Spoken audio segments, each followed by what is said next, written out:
Sir Crispin of Maplewick was widely admired for his bravery on the battlefield, though the real cause of his renown had more to do with the constant chorus of squeaks that accompanied his every move. He wore a suit of armor so old, so rusted in some parts and over-polished in others, that the metal plates complained in high-pitched shrieks with the slightest shift of his limbs. A quick turn of his head might produce a metallic "yap," whereas sitting down resulted in a full-blown scream that sent dogs howling and small children fleeing in alarm. Yet Sir Crispin refused to remove this battered relic from his body. Simple daily tasks, ascending a flight of stairs, bowing before a lord, or even taking a spoon to a bowl of soup, became orchestral events. Fellow knights teased him for never polishing away the squeaks or employing a single drop of oil to quiet them, but Crispin took all jests in good humor. Instead, he wore his squeaks like a proud herald, an audible proclamation of his presence. Whenever Crispin ventured off the dusty roads of Maplewick and arrived at a new village, people peered curiously from their windows. Children giggled and followed behind him, and stray cats scattered to avoid the deafening racket. If Crispin offered a polite wave or tried to chat with a merchant, the only greeting he got at first was a startled jump. Could not be helped. His armor demanded attention, and Crispin seemed oddly pleased with it. Despite the clamor, he was actually beloved by many. The knight spent his days performing errands for local townsfolk, chasing off bandits, and assisting small communities that had little defense of their own. It was said that Crispin needed no horn to announce his arrival. One could hear his armor from half a mile away. That squeaking, though, brought its fair share of trouble. Take, for example, his frequent attempts to attend tea parties. In the kingdom, these refined gatherings were a favorite pastime, especially among the nobility. Ladies donned elegant dresses, men wore velvets and silks, and everyone used dainty porcelain cups and satin plush chairs. Tea parties were a celebration of manners and social grace, two things Crispin's squeaky armor seemed determined to disrupt at every possible turn. He'd crash, sometimes quite literally with a squeal of metal, into these gatherings, eager to please, brandishing a polished helm with a wide grin behind the visor. But at the mere mention of removing his armor, he refused outright. He had once told an inquisitive baroness that armor removal violated his sacred oath of readiness for battle at all times. Whether that oath was real, or simply Crispin's invention to hide his stubbornness did not matter. He would not part with his squeaky shell. Of course, Crispin's presence at a tea party meant table linens rumpling beneath his gauntlets and anxious tension hovering over the pastry trays. The squeals would erupt the moment he took a seat. Merely reaching for a teacup produced a shrill screech from his elbow joint. Tucking a napkin under his chin resulted in a symphony of squeaking around his shoulders. And let us not forget the peril of standing up too quickly. For Crispin was large, and in that rusted plating he seemed larger still. No matter how politely he bowed or how carefully he rose from a chair, the squeaks would scare half the guests from their seats. Strangely, Crispin never seemed embarrassed. He apologized if he accidentally knocked someone's teacup from their hand, but then assured them in his gentlemanly manner that it was crucial he remain ever ready for a summons to battle. For Crispin, preserving the sanctity of knighthood was more important than the comfort of a squeak-free existence. One morning, Crispin received an invitation to the royal castle. He was honored. His squeaky escapades had apparently made an impression on the palace's social calendar. The king's youngest daughter, Princess Cecily, was hosting a special tea party to celebrate returning from her studies abroad. Such events were significant for the kingdom's royal family, and Crispin understood that this party would be attended by foreign dignitaries, noble families, and esteemed ladies-in-waiting. In short, it was the perfect place to embarrass himself thoroughly if he did not mind his squeaks. Yet Crispin embraced the invitation enthusiastically. He polished his armor, though never in such a way that might eliminate the squeaks. He made sure every buckle was secure, every strap tightened. The day of the party arrived, and Crispin trotted up to the grand castle gates, the metallic chorus of squeaks, clanks, and shrill chirps echoing through the courtyard. Attendants winced at the sound. The stable horses tossed their heads and neighed in protest. Nonetheless, Crispin, buoyed by purpose, marched into the main hall. The moment he entered, all eyes fell upon him. Every noble person in the hall caught sight of a tall knight in battered, ironically shining yet rusted armor, who squeaked with every step. Lady Vivienne, known for a delicate constitution, pulled out a lace handkerchief and held it dramatically to her temple. Sir Bartram, a famously stoic knight, let the corners of his mouth twitch in the faintest hint of a snicker. There was quiet as Crispin approached the receiving line. Quiet, that is, except for the hodgepodge musical squeals emanating from Crispin's every hinge. Princess Cecily, who stood greeting the guests, parted from a conversation with a foreign duke and turned her attention to the new arrival. In some ways, Crispin found her expression hard to interpret. She appeared curious, amused, and perhaps slightly baffled. Her shimmering silver gown caught the sunlight from the windows. Crispin's own armor caught it too, albeit with a duller, less refined reflection. "Sir Crispin," she said at last, "I've heard quite a bit about you." "Your Highness," Crispin replied, bowing. His attempted formality produced a truly horrendous squeal from his greaves, prompting several ladies to cover their ears discreetly. "I am most honored to be part of this event." The princess nodded. She seemed to evaluate Crispin with parted lips, as though deciding whether to ask him to remove the armor, but if she had such a thought, she held back. Instead, she gestured to where the tea was being served, on a lavish table loaded with delicate cups, steaming kettles, and small towers of pastries. Crispin thanked her, moved to the table, and set about carefully taking a seat. But in Crispin's dictionary, carefully was a relative term. He lowered himself slowly onto a luxurious velvet chair, only to unleash a shriek across the hall, so grating that half the guests froze. The poor footman who was pouring tea at the table jumped and nearly sloshed hot liquid onto the tablecloth. Crispin, red in the face behind his visor, looked around apologetically. Someone coughed politely, and conversation resumed at a forced normalcy. Seizing an opportunity to be a courteous knight, Crispin tried to be helpful. He saw Lady Eloise struggling to balance a pastry tray.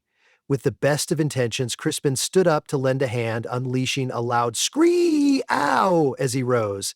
The footman, once again startled, jerked his arm and poured tea onto the pristine tablecloth in front of him. Alarmed, Crispin scrambled closer, producing more squeaking and clanking. By the time he reached for napkins to mop up the spill, he knocked over the sugar bowl. The sugar bowl crashed onto the table, and lumps of sugar skittered across the tablecloth like tiny marbles. A hush fell again.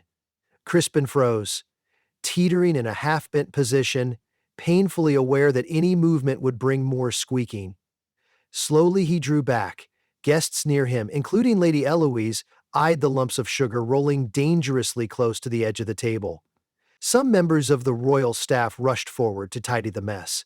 The entire scene was painfully awkward, but Crispin cleared his throat, that is, as best as he could from behind a visor, and mustered what dignity he could. "My sincerest apologies," he said. "I only meant to help." Princess Cecily, seeing Crispin's genuine embarrassment, stepped forward. She offered him a small smile. "I appreciate your concern for Lady Eloise," she said, her voice hushed enough that only Crispin and a few bystanders heard. "Truly, it was kind of you to try and assist. Perhaps it would be best if you sat for a moment and relaxed?" Crispin nodded, and so with the most delicate care possible, he lowered himself onto the chair once again. Even so, his armor rhapsodized a loud squeak that drew a wince or two from the assembled crowd. Conversation restarted in pockets around the room, but Crispin could see some guests eyeing him from the corner of their gaze, whispering behind gloved hands. He tried to ignore it. After a time, the initial shock of Crispin's presence wore off. People continued sipping tea, nibbling pastries, and discussing the latest court gossip. Crispin did not risk rising from his seat again. He took a teacup carefully between his gauntleted hands. It was delicate as a flower petal, and Crispin dreaded the thought of smashing it.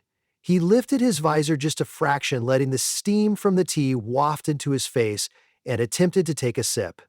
Of course, pouring tea into a partially open visor is a precarious undertaking. He could barely see the lip of the cup.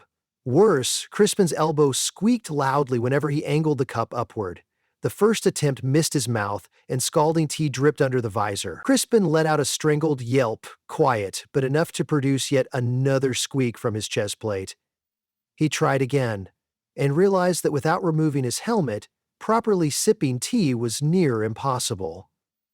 But Crispin refused to yield on this matter. Princess Cecily, observing him from a few steps away, let a soft chuckle escape her lips. She took a seat beside him, her own teacup resting gracefully in her hand. "Sir Crispin," she began, "I understand your vow of constant readiness, but must you remain in the armor at all times, even when having tea?" He glanced carefully at her, lowering his teacup to a safe angle. "It is part of my code, Your Highness," he said, his voice echoing from inside the visor. "A knight must be prepared. If an enemy were to burst in at this very moment and threaten Your Highness, I would be ready to defend you." Her smile was good-natured. "Indeed. But are my guests truly safe if you cannot sip a cup of tea without scalding yourself?" Crispin considered that. "I'm fine," he said, though color rose to his cheeks. "I might prefer a straw, if that wouldn't be too unconventional, something that would slip up under the visor." Princess Cecily's lips twitched. She was, to her credit, courteous enough not to laugh outright. "A straw might be arranged," she said. She glanced toward the footman to deliver a discreet request. Moments later, a long, thin reed was brought forth, clearly not the object of typical tea parties. Careful not to cause another squeak-laden disturbance, Crispin maneuvered the reed under his visor. He tested a tiny sip of tea, and to his relief, it worked. Granted, it was a bizarre sight indeed, an armored knight hunched over a teacup slurping tea through a reed, but Crispin felt proud to have found a solution. Even so, every time he bent his elbow to lift the cup, the metallic grating near his armpit caused more squeaks. As Crispin sipped, Princess Cecily decided to keep him company, asking about his adventures. At first, Crispin was slow to respond, managing the teacup-straw combination took practice, but soon he recounted tales of dragons, well, lizards with illusions of grandeur, run-ins with bandits, and heroic deeds that saved villages from rampaging goats and other minor threats. To her surprise, the princess found Crispin a charming conversationalist. Behind the squeaking armor was a gentle soul who cared deeply about protecting the helpless. As Cecily laughed at his comedic retellings, she realized that Crispin's unwavering devotion to his coat armor Squeaks and all made him unique. Across the hall, her father the king watched this exchange with an appraising eye. He knew Crispin's reputation for loyalty and bravery, but that tarnished, noisy armor overshadowed many potential honors. Knights were supposed to be refined, after all, especially in the presence of royalty. Could Crispin's unorthodox style coexist with the formality demanded by the court? When the party ended, Crispin made his exit in typically squeaky fashion. He tried to bow low. Yes, it squeaked riotously, causing a footman to jump yet again. The princess, however, gave Crispin one last smile, and something that sounded suspiciously like a giggle. Her father frowned but said nothing. Crispin clanked his way out of the castle gate, leaving a chorus of squeaks trailing behind him. Days turned to weeks. Crispin resumed his patrols along the border villages, dispatching miscreants where needed, squeaking from dawn to dusk. Yet he found himself thinking often about Princess Cecily. She alone had shown genuine interest in him, not just the spectacle of his squeaky armor. Her words echoed in his head. "Are my guests truly safe if you cannot sip a cup of tea without scalding yourself?" A fair question, though Crispin was loath to admit it. He started to wonder whether his vow of eternal readiness was entirely sensible after all. He'd never truly tested the vow's practicality at, say, using a bathhouse or taking a midday nap. But the code was the code, right? One afternoon, Crispin found himself riding near the same path that led to the castle, squeaking with each trot. He'd finished his errands earlier than expected and decided to see if the princess might be holding another tea. It was quite a detour, maybe an hour's ride or so. But Crispin justified it by telling himself he needed to report the success of his mission to the palace, which no one had officially requested, but there was no harm in offering an update. Upon approaching the castle, Crispin was informed that a small tea gathering was indeed taking place in the garden pavilion. The footman tried to wave Crispin through, then hesitated, paling as he recognized the squeaky knight from last time. Crispin gave him a friendly nod, squeaking twice in the process, and proceeded into the courtyard garden. In that lovely setting, flowers bloomed in plush beds, birds chirped in the hedges, and a round table was laid out with teapots and pastries. Only 3 people sat around it: Princess Cecily, a lady-in-waiting named Agnes, and a foreign messenger. Conversation paused the moment Crispin Squeaks announced his arrival. "Oh, Sir Crispin," Cecily greeted, a sparkle in her eyes. "What a surprise!" "I have tidings to report, Your Highness," Crispin declared. "The bandits near Blackthorn Pass have fled entirely. The villages in that region are free from harassment, for now." She set her teacup down, the porcelain clinking gently. "That is wonderful news. Please join us." Without hesitation, Crispin started to cross the lawn to the table. The foreign messenger stared wide-eyed, half in fascination, half in concern that Crispin might do something catastrophic. Lady Agnes sat primly, her lips pressed in disapproval. The metal plates complained again with each step Crispin took. He approached one of the empty chairs, the same type of ornate garden seat that had undoubtedly never been tested by a man clad in full armor. Crispin tried to sit elegantly, but the seat wobbled and screeched against the stone walkway. A passing servant jumped aside, nearly dropping a basket of scones. Princess Cecily gently suppressed a laugh. Her lady-in-waiting, however, turned a critical eye on Crispin's armor. "Sir Crispin," Agnes began, "if I may say so, does that outfit not tire you? The squeaking, the rusted bits, a knight of your standing deserves a sleeker set," at least Crispin shrugged, a movement that set off a tinny series of squeals. "It's comfortable in its own way, and I can't remove it, I'm afraid. A vow is a vow." Agnes pressed her lips tighter. "You cannot remove a single gauntlet? Not even for tea?" Cecily gently held up a hand, signaling enough. She smiled kindly at Crispin. "We're glad you could join us. Please have a seat and enjoy some tea. There are fresh pastries, too." Crispin, ignoring Agnes's scrutiny, reached for a dainty pastry. The motion, of course, elicited more squeaks and the rustle of metal. The foreign messenger, from a distant land known for strict etiquette, seemed torn between disapproval and fascination. Crispin took a bite of the pastry, tasty, but somewhat crumbly, and realized instantly that chewing inside a closed visor was a challenge. He did his best, trying not to let crumbs rattle around his chin guard. A few crumbs escaped and tumbled from behind his metal faceplate onto the table. Agnes could not hide her horror. "Oh dear," she muttered, dabbing at the crumbs with her napkin like they were vermin. Crispin shot her an apologetic look, swallowed quickly, and forced a smile. Just as Crispin was about to introduce the idea of a straw for tea, a loud commotion erupted from the castle gates. One of the guards burst into the garden, panting, "Your Highness, an intruder. He forced his way through the courtyard and is heading this way. I believe he carries a weapon." At once Crispin stood, the screech of his armor melted into the panic of the moment. Princess Cecily's eyes went wide. Lady Agnes gasped and shrank back in her chair. The foreign messenger rose swiftly, confusion etched on his face. Within seconds, a towering figure burst into view, a man clad fully in black, brandishing a long sword. His eyes burned with anger. "Which of you is the princess?" he demanded. "I've come on behalf of a rival kingdom to threaten a ransom. Hand her over to me or face the consequences." Lady Agnes squeaked in a decidedly unknightly way. Cecily's face paled, but Crispin stepped forward in a flash. Metal shrilled as he drew his sword from its scabbard, the friction intensifying the squeaking to a pitch that must have set birds flying. But Crispin didn't mind. He invoked his vow. "You shall not harm the princess or anyone here," Crispin declared, gripping his sword hilt. His stance was solid, though accompanied by a faint scrape of metal from his leggings.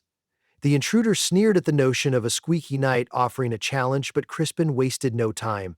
Their swords clashed with a clang that rang through the garden, scattering servants and sending teacups rattling. Between Crispin's squeaking armor and the strong overhead slashes of the intruder's blade, the place was in chaos. But Crispin was a skilled swordsman despite the cacophony.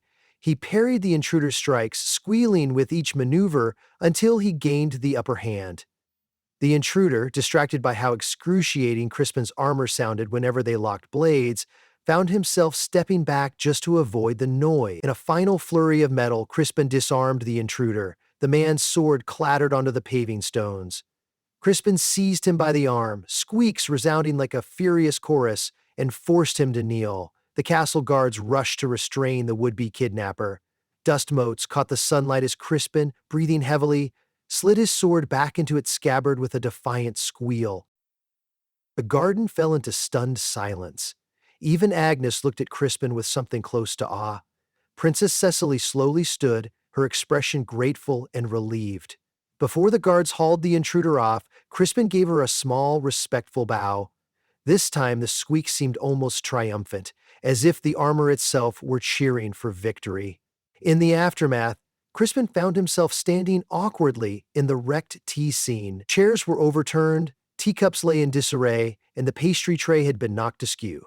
Servants were already tending to the damage, sweeping up shards of china. Cecily approached Crispin. Strangely, her eyes glistened with tears of gratitude, not sorrow. "Sir Crispin," she said softly, "you saved us." He turned his gaze downward. "It's my duty, Your Highness." "And your vow, as you say," she teased gently. The warmth graced her tone. "Perhaps your vow is not so foolish. I see now that readiness can indeed be crucial." She smiled, her earlier jest about removing the armor apparently forgiven. Crispin felt a wave of relief. Even Lady Agnes, though she said nothing, mustered what appeared to be a respectful nod in Crispin's direction. In the following days, the story of Crispin's heroic stand in squeaky armor spread through the kingdom like wildfire. People marveled at how a man who squeaked so loudly could be so stealthy in battle. Indeed, Crispin's method of stealth was questionable, but his skill made up for it. He was hailed in the streets, villagers offered him free lodging, and even the king, upon hearing the full account from his daughter, admitted that Crispin's bizarre vow had served a noble purpose.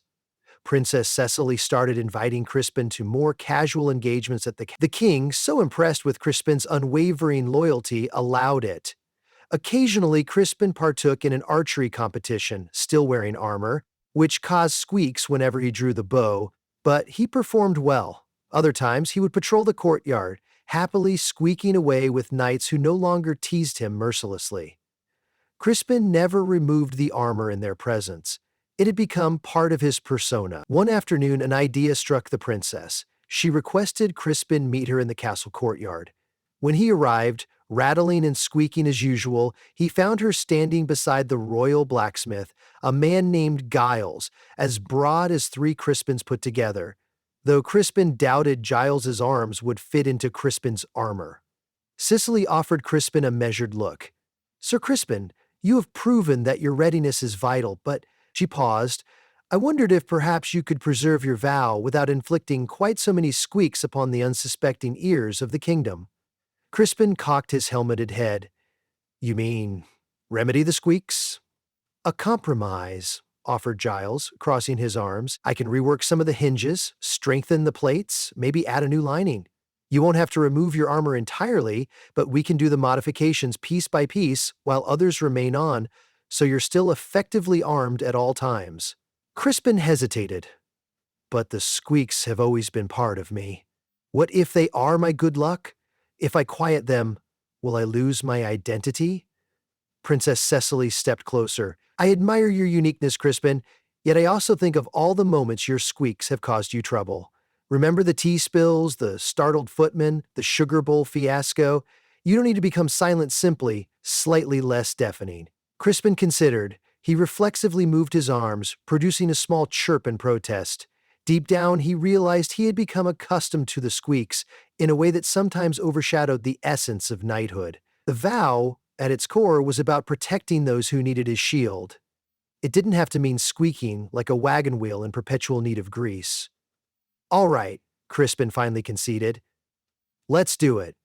But only if I remain armed at all times." Giles grunted in satisfaction. "Aye, I've got a plan for that. We'll start with your shoulder plates. I'll remove them one at a time while you keep your arm guard on.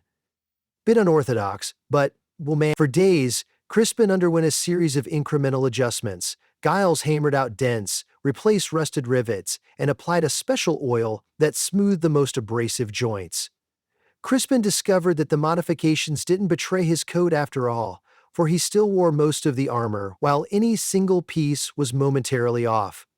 Slowly, a different sound replaced the piercing squeaks. He still rattled and clanked a bit, but it was quieter, more controlled. When Crispin finally emerged from Giles's workshop in his newly refurbished armor, the difference was noticeable. He took several paces across the courtyard. Instead of shrill squeaks, there was simply a gentle metallic hum. Princess Cecily had come too, and she regarded Crispin with shining eyes. "How does it feel?" she asked. Crispin rolled his shoulders. A muffled series of squeals popped once or twice. "It's different," he admitted, "but good. I still feel protected. My vow remains intact, and no one is jumping out of their skin at every move I make." A grin spread across Cecily's face. "Let us test it at a tea party, shall we?" They shared a knowing glance, and Crispin accompanied her into the castle. There, in one of the smaller salons, a modest tea was laid out. Fewer guests this time, to minimize potential calamity. Crispin eased himself into one of those delicate chairs, and while he still made a bit of noise, it was more akin to a polite squeak than an ear-splitting shriek. The footman pouring tea did not flinch. No sugar bowls tumbled from the table. Crispin reached for his cup. The elbow joint gave a mild chirp, but it was hardly enough to scare anyone. He gently brought the tea up to his visor, used his straw, and successfully drank with minimal spillage. Princess Cecily laughed softly, leaning closer to Crispin. "You see, you are as protective as ever and far less hazardous to the nerves of my guests." He chuckled behind the visor. "My vow remains, but now so does the possibility of a peaceful tea party." From that day on, Crispin continued to roam the land, no less vigilant, but far more pleasant for the ears of those around him. Townspeople still heard his approach, though it was more of a steady rattle than a squeaking uproar. He was in essence the same gallant knight, steadfast in defending the vulnerable. And while Crispin quietly wondered if he'd missed the old squeaks, he realized that everything felt better this way. His vow had evolved from a dogged, noisy refusal to remove his armor into a loyalty to what truly mattered: protecting others, forging bonds, and living a life guided by both heart and reason. His presence at future tea parties became a favorite topic throughout the kingdom. While Crispin still caused the occasional metallic chirp, he was no longer the catastrophe of toppled teacups and shattered sugar bowls. At every gathering, Princess Cecily welcomed him with a kind smile and an extra straw. And Crispin would join her, politely sipping tea in armor that no longer shrieked. The entire court found itself rather charmed by the transformation. Some, in secret, confessed that they kind of missed the comedic squeaks, but they appreciated the peace and the intact teacups all the more. When Crispin next traveled the roads, villagers had new songs for him. Now they sang of a knight who had once clanged and squealed, yet for the sake of courtesy and devotion, found a harmonious middle ground. Children would still follow him, mimicking squeak sounds in jest, and Crispin would rustle his armor in response, giving them a playful wave. Beneath the visor, his grin shone as brightly as the polished metal. He returned to Maplewick from time to time, visiting the blacksmith who had teased him endlessly about his squeaks. The blacksmith always demanded to know why Crispin tolerated the racket for so long. Crispin simply shrugged and said, "I thought it was the sign of my oath. Turns out my oath didn't require me to nearly break everyone's eardrums." Even so, a small squeak would occasionally sneak into Crispin's daily movements, a nostalgic whisper of the armor's old life. He came to treasure these tiny squeaks, for they reminded him of his journey, how he had learned that compromise could preserve both honor and convenience. The squeaks also reminded him of the day he saved Princess Cecily, and how she, in turn, helped save him from a life of needless noise. And so it was that Sir Crispin the Knight, in his newly subdued yet steadfast armor, continued to earn the admiration and friendship of hearts throughout the kingdom. He joined tea parties without hesitation, sipping his brew with grace and a well-placed straw. No longer a one-man metal orchestra, yet whenever a threat emerged, Crispin was ready, his sword at hand and his armor securely on his body. Though quieter, he was still the valiant guardian the people needed. And that, truly, is how he wanted it. Somewhere between the squeaks and the sips, he had found his perfect balance.